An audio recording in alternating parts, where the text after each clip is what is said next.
అశ్విన్ అయితే స్కూల్కి అయితే వెళ్ళిపోయాడు. ఇంకా మిగిలిన పనులన్నీ కూడా ఇప్పుడు స్టార్ట్ చేస్తాను. మ్యాక్సిమం కిచెన్లో వర్క్ అంతా అయితే క్లీన్ అయిపోయింది. ఇంకా హౌస్ అంతా కూడా క్లీన్ చేయాలి.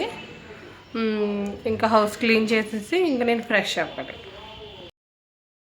ఇప్పుడు దాకా మన ఛానల్ ఎవరైనా సబ్స్క్రైబ్ చేయకపోతే all in one Nandana blogs అని సెర్చ్ చేసి సబ్స్క్రైబ్ అయితే చేయండి. Please subscribe my channel. ఇంకా మొత్తం మా జస్విన్ అయితే స్కూల్కి వెళ్ళిపోయాక హౌస్ అంతా నీట్గా కూడా క్లీన్ చేస్తున్నా. ఎందుకంటే వాడు ఉన్నప్పుడు తుడిచినా కూడా మళ్ళీ వాడు ఏదో ఒక ఫుడ్ అయితే కింద పడేసి మొత్తం అంతా మళ్ళీ చేస్తాడు. ఇంకో బయట అయితే నీట్గా కడిగేసి ముగ్గు అయితే తులసికోట దగ్గర అయితే ముగ్గు పెట్టేసా. ఇంకా నేనైతే నీట్గా ఫ్రెష్ అయిపోయాను పూజ అయితే చేయడానికి. లైక్ చేయండి, సబ్స్క్రైబ్ చేయండి, కామెంట్ కూడా చేయండి. కామెంట్ ఆప్షన్ అయితే ఇంకా ఇక మీద వచ్చే వీడియోస్లో కామెంట్ ఆప్షన్ అయితే ఇస్తున్నా. ఇంకా దీపం పెట్టుకోవడం కోసం అయితే నిన్న నైటే కూడా మొత్తం దేవుడి దగ్గర అంతా క్లీన్ చేసేసి ఆ సామాన్లన్నీ కూడా కడిగేసా. ఇంకా దానిలో ఆయిల్ అది కూడా నేను కిచెన్లో అయితే వార్డ్రోబ్లో పెట్టుకుంటాను. ఎందుకంటే అక్కడ ప్లేస్ అయితే లేదు దేవుడి సామాన్లు పెట్టుకోవడానికి. ఇంకా కిచెన్లో పెట్టేసి మొత్తం దేవుడి దీపం పెట్టడం కోసం అయితే రెడీ చేసా. ఇది కొత్తగా డిమార్ట్లో తీసుకున్నా, ఎలా ఉంటుందో ట్రై చేద్దామని. స్మెల్ అయితే చాలా బాగా వచ్చింది. ఆ టైప్ ఆఫ్ కడ్డీ ధూప్ స్టిక్స్ ఒక్కటి వెలిగిస్తే చాలు ఇల్లంతా ఏదో సాంబ్రాణి వెలిగించినంత ఇదిగా మొత్తం అంతా ఆ పొగ అయితే వచ్చింది. అంతా పీస్ఫుల్గా కూడా అనిపించింది అది వెలిగించిన తర్వాత. ఇప్పుడు మా వాడే కొంచెం దేవుడికి దండం పెట్టుకుని వెళ్ళిపోయాడు కదా, ఇంకా మిగిలింది నేనైతే కాకపడుతున్నా దేవుడికి. ఓన్లీ మండే అయితే ఫ్రైడే, మ్యాక్సిమం మండే ఫ్రైడే అయితే ఇంట్లో దీపం అయితే పెడతాను నేనైతే. మిగిలిన రోజుల్లో కుదరదు, వాడతా. ఆ 2 days మాత్రం ఖచ్చితంగా అయితే పెడతాను.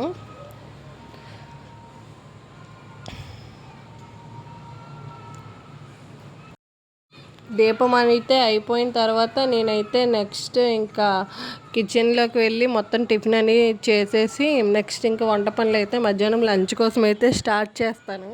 ఇంకా మొత్తం అంతా వర్క్ అయితే అయిపోయింది. ఇంకా పీస్ఫుల్గా అయితే దేవుడికి అయితే దండం పెట్టుకుంటున్నా. చూడండి, పీస్ఫుల్గా దండం పెట్టేసుకున్నా, అయిపోయింది. ఇంకా నెక్స్ట్ అయితే కిచెన్లో వర్క్ అయితే స్టార్ట్ చేయాలి. మొత్తం అయిపోయింది. మధ్యాహ్నం ఇంకా ఈ లోపల అయితే నేను టిఫిన్ అన్నీ చేశాను. టిఫిన్ అయితే పెరుగన్నం తిన్నా.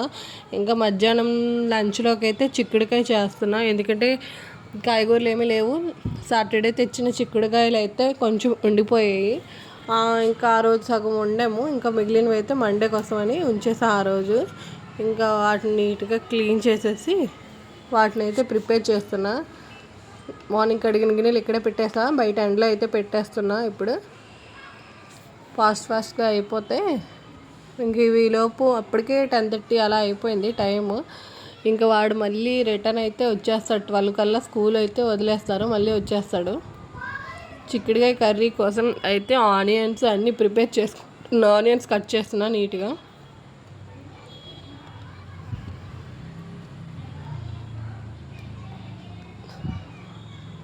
ఆనియన్స్, పచ్చిమిరపకాయలు అన్నీ కట్ చేసేసుకొని ఫాస్ట్గా అయితే వంట అనేది స్టార్ట్ చేసేస్తున్నా. ఇంకా చిక్కుడుకాయ ఫ్రైకి అయితే ముందుగా ఆయిల్ వేసుకొని అందులో ఆవాలు, జీలకర్ర వేసి అవి బాగా వేగిన తర్వాత ఉల్లిపాయలు, పచ్చిమిరపకాయలు అనేది వేగాలి. ఆ రెండు కూడా బాగా వేగిన తర్వాత కొంచెం కరివేపాకు కూడా తీసి వేసుకోవాలి. నెక్స్ట్ అయితే నేను చిక్కుడుకాయ బంగాళదుంప ఫ్రై యాడ్ చేస్తాను. ఎప్పుడు కూడా చిక్కుడుకాయ అనేది ఒక్కటిగా ఉండను. చిక్కుడుకాయతో పాటు పొటాటో అనేది మిక్స్ చేసి ఫ్రై చేస్తాను. కాబట్టి చిక్కుడుకాయ కర్రీలో పొటాటో అనేది మిక్స్ చేస్తా. ఇంకా దాంతో ఉల్లిపాయలు బాగా ఫ్రై అయిపోయిన తర్వాత ఈ రెండు అయితే వేసేసి ఫ్రై చేసేస్తున్నా. ఇదిగోండి, ఈ విధంగా అయితే మీకు కనిపిస్తుంది.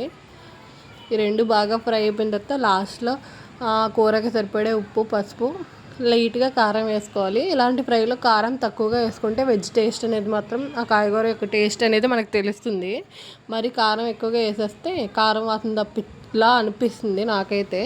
నెక్స్ట్ ఇంకా దానికి కాంబినేషన్ కానీ టమాటో పప్పు అయితే చేస్తున్నాను.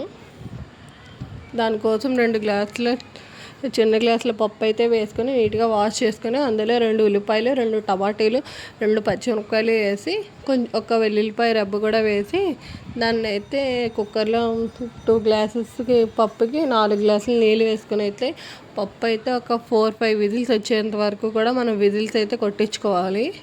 ఇంకా విజిల్స్ అన్నీ అయిపోయిన తర్వాత ప్రెషర్ తీసిన తర్వాత ఇంకా దానికైతే తాలింపు అయితే పెట్టేసుకుంటే పప్పు టమాటీ సింపుల్గా అయితే అయిపోతుంది. ఇంకా మొత్తం నా వర్క్ అంతా అయితే అయిపోయింది. రైస్ కూడా పెట్టేసా, అది కూడా అయిపోయింది. చిక్కుడుకాయ బంగాళదుంప ఫ్రై అయితే అయిపోయింది. ఇంకా పప్పు కూడా అయిపోయింది, రైస్ కూడా అయిపోయింది.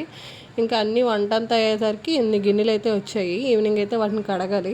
ఇంకా ఈలోపు అయితే వీడు స్కూల్ నుంచి అయితే వచ్చేసాడు. వచ్చి వీడు యూనిఫామ్ అన్నీ మార్చుకోవడానికి 1 గంట చేస్తాడు. ఎందుకంటే స్కూల్లో అయితే వీడు వాష్రూమ్కి వెళ్ళడానికి వీడికి నచ్చదు అనమాట. రాగానే వచ్చి యూనిఫామ్స్ అన్నీ తీసేసి వాష్రూమ్కి వెళ్ళి కాలు చేతులు అన్నీ కడుక్కొని వస్తాడు. ఇంకా ఈవినింగ్ అయితే అయ్యింది. పడుకున్నాడు వాడు. పడుకొని లేచిపోతాడు. ఈ లోపైతే పాలు అయితే వేడి చేసేస్తా. ఇంక నేను కూడా టీ కూడా తాగేసి పాలు అయితే కలిపేస్తాను వాడి కోసం. ఇంకా మండే కాబట్టి నైట్ టిఫిన్ కోసం అయితే పూరి అయితే చేద్దామని పూరి అయితే పిండి అయితే కలిపి పెట్టేసుకున్నాను. వాడి కోసం అయితే పాలు అయితే కలుపుతున్నా.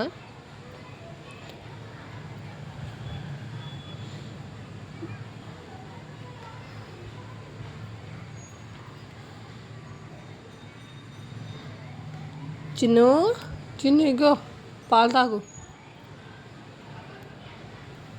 పాలు తాగడానికి అయితే చుక్కలు చూపిస్తాడు అనమాట. ఎందుకో తెలీదు, పాలు అసలు ఇంతవరకు అయితే పాలు అయితే ఫుల్ ఇష్టంగా తాగేసేవాడు. ఇచ్చిన 5 మినిట్స్లో అయిపోయింది. ఇప్పుడు ఒక 2-3 మంత్స్ నుంచి పాలు తాగడానికి వాడికి నచ్చట్లేదు అనమాట, ఎందుకో తెలీదు.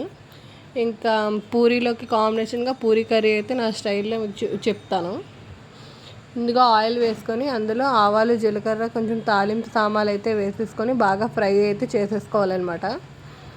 అవి బాగా ఫ్రై అయిన తర్వాత అందులో ఆనియన్స్ అయితే యాడ్ చేసుకోవాలి. ఆనియన్స్ ఇంకా పచ్చిమిరపకాయలు ఆ 2 బాగా ఫ్రై అయిన తర్వాత దాంట్లోనే కొంచెం ఉప్పు పసుపు అయితే వేసి బాగా కలపాలి.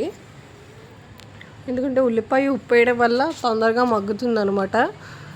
ఇంకా ఉప్పు పసుపు కూడా యాడ్ చేయాలి. టమాటీ ముక్కలు అయితే మెత్తగా పొడవుగా కోసుకొని టమాటీ ముక్కలను కూడా మనం వేసేస్తే ఇంకా 2 కొంచెం లైట్గా మగ్గిన తర్వాత టమాటీలు కొంచెం మగ్గాలి. మగ్గిన తర్వాత దీంట్లో పసుపు అయితే యాడ్ చేశాను. ఇంక దాంట్లో కొంచెం వాటర్ వేసి అడుగంటకుండా మనకి ఎంత కర్రీ కావాలో అంత క్వాంటిటీలో వాటర్ అయితే యాడ్ చేసుకోవాలి. ఇంకా ఈ లోపలైతే వేరేగా శనగపిండి ఒక 2 టేబుల్ స్పూన్స్ శనగపిండి అయితే వాటర్లో ఉండలు లేకుండా కలిపి అయితే పెట్టుకోవాలి. ఇంకొక పక్క ఈ కర్రీ అయితే అవుతుంది. నేనైతే పూరీ కోసం అయితే చపాతీలు అయితే ఆ పిండి అయితే పాముకుంటున్నా.